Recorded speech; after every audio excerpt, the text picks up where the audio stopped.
3 nights before it happened, Quawntay Adams lay awake in his tiny jail cell, staring at the cracked ceiling. The dull hum of fluorescent lights buzzed above him, a constant reminder that he was trapped. But not for long. Inmates whispered stories about impossible escapes. Most were just myths, legends passed around to give men hope. But Adams wasn't interested in hope. He was interested in getting out.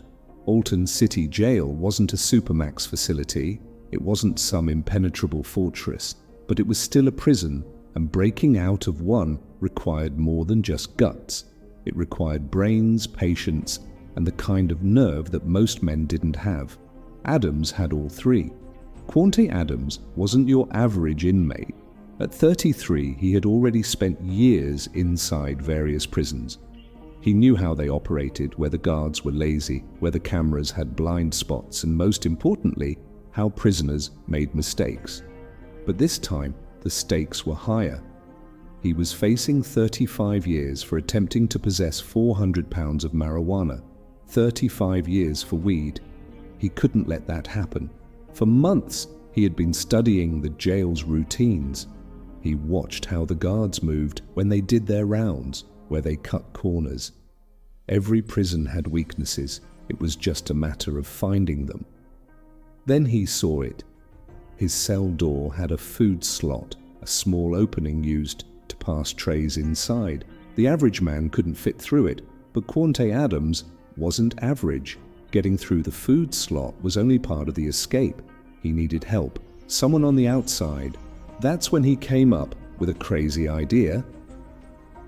He managed to get hold of a phone, a contraband cell phone, smuggled inside through a network of connections. Using it, he reached out to a woman he had never even met in person. She was someone he had been talking to for weeks, a person he charmed through phone calls and letters. She believed his story, believed he was wrongfully imprisoned. And she was willing to help. He told her where to be and what to bring. The rest? He'd handle that himself. It was just past midnight when Adams made his move. The jail was quieter now. The guards were tired, running on autopilot. They weren't expecting anything unusual. Inside his cell, Adams wrapped his body in baby oil and Vaseline, a slick, greasy layer that would help him slide through the food slot. The opening was small, too small for a grown man, but he had been starving himself for weeks, dropping weight just to make this possible. He took a deep breath. Then he forced his head through. Pain shot through his skull as the metal edges dug into his skin. He gritted his teeth, his body trembling as he squeezed forward. His shoulders were the biggest challenge. If he got stuck here, it was over. He exhaled all the air from his lungs, his body compressed just enough to slip through. Then, pop! His torso slid free, leaving only his legs dangling inside the cell. With one final push, he landed outside the bars, in the hallway. He had done it. The hallway was dark, but Adams knew where to go. He stayed low, moving silently past the guard station. A few feet away was the exit door, but it was locked. He needed another way out. That's when he spotted it, a service door leading to a storage area. He hurried inside, his heart pounding. Shelves stacked with cleaning supplies and tools lined the walls. He didn't need any of that. What he needed was a disguise. He grabbed a janitor's uniform, slipping it over his jail clothes. If someone saw him now, he'd look like just another worker.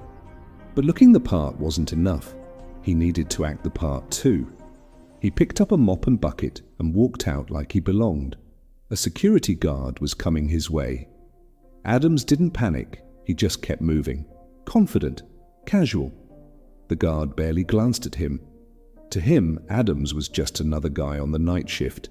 Then, the moment of truth. The final set of doors leading to the outside. They were locked, but Adams knew something most inmates didn't. Jail doors weren't like movie prison doors. They didn't swing open dramatically when unlocked. They buzzed for just a few seconds, giving workers time to push through. All he needed was someone to buzz him out. He stood near the exit, pretending to mop the floor. Then his savior appeared. A real janitor walked up and swiped his security badge on the door scanner. The door clicked open. Adams moved fast, slipping through just before it locked again. And just like that, he was outside. The air was cold, the night silent. He was free, but the job wasn't finished. He ran toward the parking lot, his legs burning from the adrenaline. Then, headlights flashed.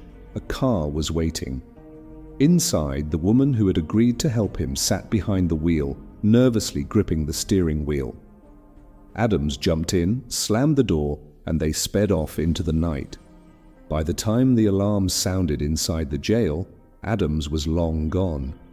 Guards scrambled, searching every corner of the building, but all they found was an empty cell and a food slot bent open just wide enough for a desperate man to squeeze through. The escape made national headlines. Authorities called it one of the most daring jailbreaks in modern history. For months, Adams remained on the run. He switched cars, changed locations, always one step ahead. But freedom didn't last forever. Eventually, authorities tracked him down, bringing his time on the outside to an end. But the legend of his escape lived on.